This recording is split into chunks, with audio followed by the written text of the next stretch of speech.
Hey, what's up, YouTube? How everybody doing out there? I had something that hit my inbox, and I just was like, man, I have to talk about this. So y'all stay tuned.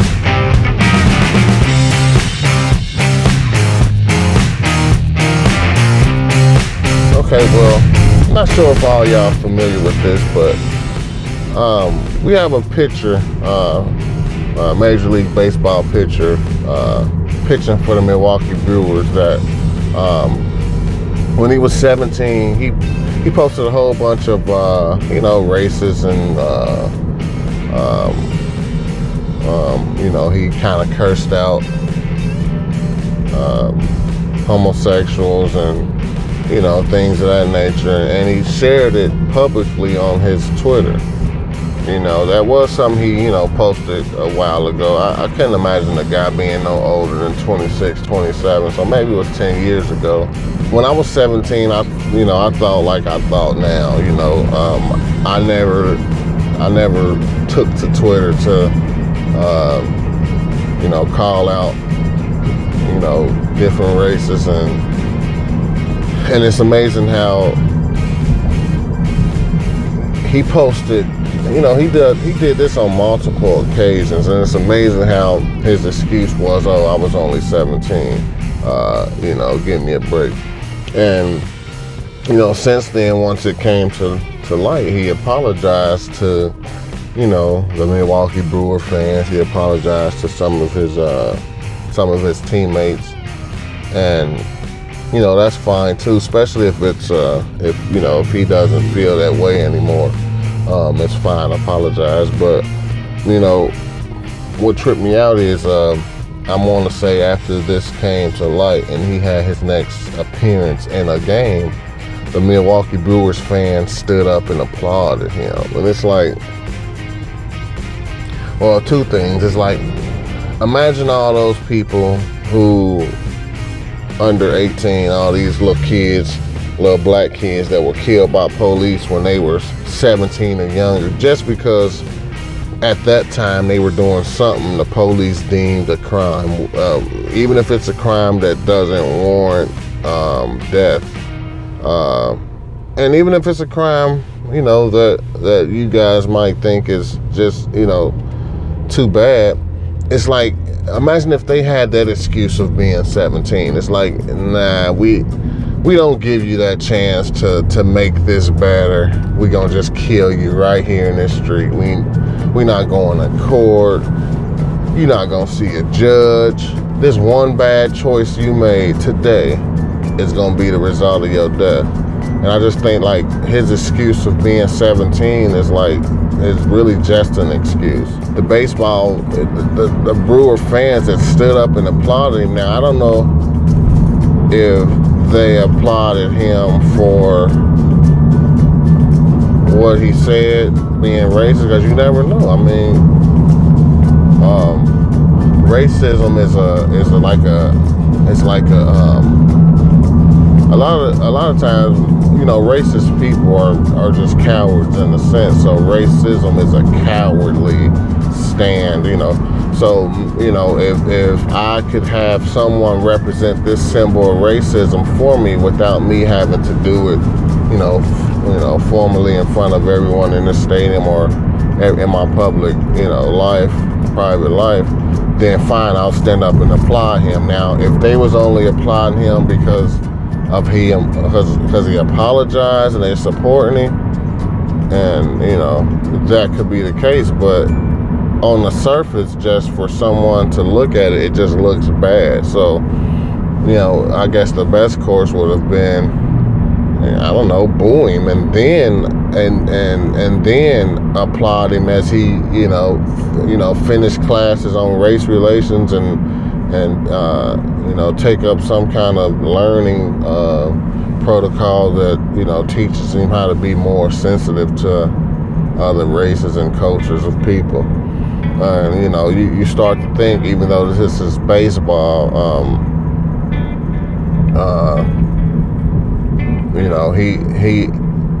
the nature of his issue comes from a place of hate. And you know, had this been maybe even a black guy choosing to protest silently, coming from a place of care, you know, the fans wouldn't have liked it. So it's just really, you know, man, it's, I don't know. I think first thing you got to remember is a good percentage of people in the world is like mentally challenged. So you have, you know, these people are mentally challenged. They got all these fascist beliefs. So they don't even understand that you don't stand up and give a standing ovation to a guy who was just uncovered, had a checky past of, you know, racist tweets. But, and it just looks bad on the fans. I mean, you see them standing up, grinning and clapping. Matter of fact, here's a clip of it. So yeah, you see him standing up and clapping and you know, just overjoyed with the guy. He did make the All-Star team this year, and he gave up a home run. I won't say a 2-run home run, so that's good. But I think, you know, just as a child dies in the street by the hands of a public figure, a figure of law enforcement. I don't know. I think we need swift judgments for everything. You know, to be honest, you know, you know, you can get your ass whooped in these streets for being in the wrong place at the wrong time, saying the wrong thing, and you know, dying by the hands of a police because of one thing you done when you was a kid, and this guy saying this is his excuse, y'all should pardon me on this because I was young. It's like, where's they pardon? They never had that chance to get by. So, you know, that's what kind of tripped me out about this. I mean, did you see Lorenzo Cain, you know, immediately just saying, Lorenzo Cain also plays for the Brewers.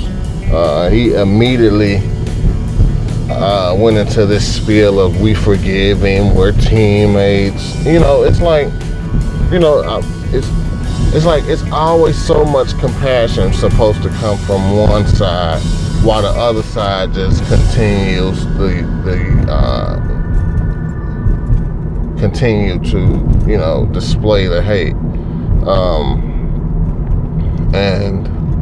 And to be honest, I'm not saying like black people only had this we shall overcome mentality when it comes to crimes from white people. They got this we shall overcome mentality for everything. It's kind of played out, you know, like, but I just think it was too early for Lorenzo Cain to already be forgiving him and, you know, make him earn it, you know, because, you know, had I been a child laying in the street dying from 40 seconds of something I was doing wrong, just that 30 seconds, it's like, no, I mean, I just wish I had the same resolve as this Major League Baseball pitcher had, you know, or is getting now. You know, what should have happened to him when he was 17, when he was sending out all these racist tweets or whatever. But moving on, I had some interesting conversations the last week or so, and we was talking about the difference between time and action. You know how a lot of times you find yourself in situations, as you know, these situations are just part of real life, and you look at the situation and you say to yourself, okay, either this situation is going to fix itself over time, or this situation is going to fix itself because of action. And I think a lot of times we've gotten too like complacent with trying to wait on time to fix it. Like there's no effort put into this, you know, this issue or this problem. We just gonna sit back and hope time fix it. I mean, you know, it ain't no different than your car needing an oil change, right? And you know, you just don't know, you just wait till it changes. I don't really know what you waiting on. It's like, I'm not gonna actually go out there and put in any effort to fix it. I just hope time heals. It's like time is like for watches, you know, like, and as bad as it sounds, you know, a lot of people have a theory about time. It's like, you know, what ends up happening is you discover that 6 months done went by, or a year, and that car still need an oil change because you haven't went out there and took into action and tried to fix this, even if it was something that you may deem like complex or hard. You know, like changing this oil is something I don't have an idea. I don't really know how to do. And the chances that I change this oil correctly is, I don't know, let's say 10%, 5%. And then, okay, that's fine. But then imagine you just sitting there waiting for time to fix it. You know, you always hear people saying, I'm not worried about this situation. In due time, it'll fix itself. It's like, okay, well, the chances that oil changes itself over time is 0%. I don't know, I think time is an excuse when it comes to, you know, fixing something you may find complex or unreasonable.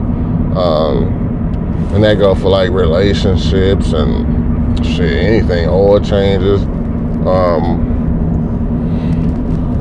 You know, I guess everything is based around time, you know, time people have to go to work and stuff like that.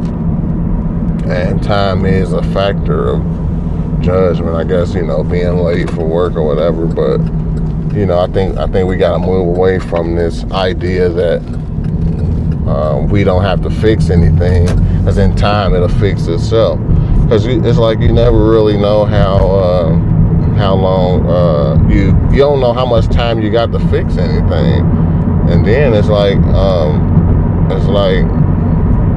you know, why go into the next day with a solvable issue that, you know, that a little bit of action and communication could fix and repair. So, you know, once we eliminate the time excuse or the time theory, man, you'll soon find that life is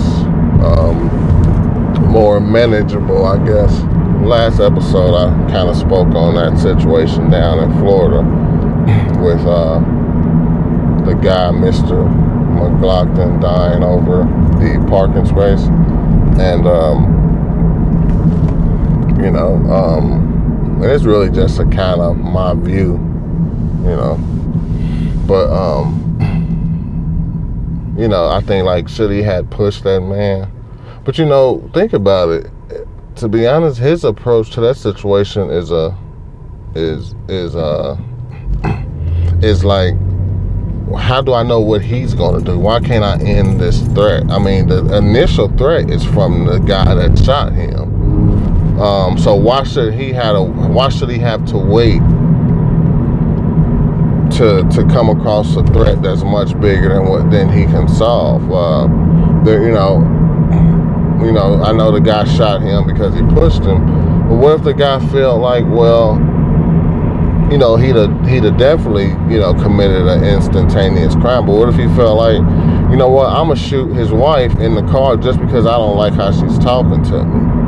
So, you know, him being able to come out and try to defuse the situation by pushing him, it's like, you in the wrong. I mean, I think the stand your ground stuff is, you know, whatever, but it's kind of giving, you know, honestly, between stand your ground and having a gun, it's giving a lot of people these false bravados. You know, had that guy not had a gun, not been in a stand your ground state, he'd have just looked at that car parked in that handicapped spot and just went about his business like people do me. You know, I don't know if they have a gun, whatever. But, you know, ain't nobody just running up to me or nobody I know talking shit like that. And to be honest, and for all you people in the stand your ground states, y'all gotta understand how to confront people that may have these guns and trigger happy, and they running around serving like like security or whatever. But like for example in this video, he came out and pushed the guy, and the distance between him and the guy at this point is too far. They teach boxers that when you hit a guy and you're boxing, and you have to stay almost in that same hitting distance just to hit him again. So instead of him pushing him and standing there and being away from you, you almost have to be right on that person. So if at that point he's reaching for a gun, I'm close enough to stop him from reaching for a gun, and really just to take it from him. I mean, in that case, I'm not worried about taking his gun and shooting him with it, but you not shooting me. And this idea that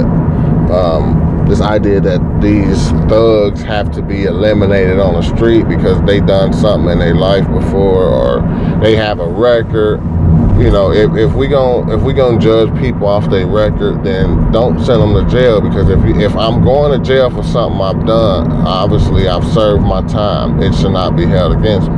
But if you're gonna continue to hold it against me after I've gotten out of jail, then why the fuck am I even going to jail? I mean, so trying to judge people, it's and hold court in the street, it's not right, because like I said, we couldn't. Why is the Brewers pitcher still leaving?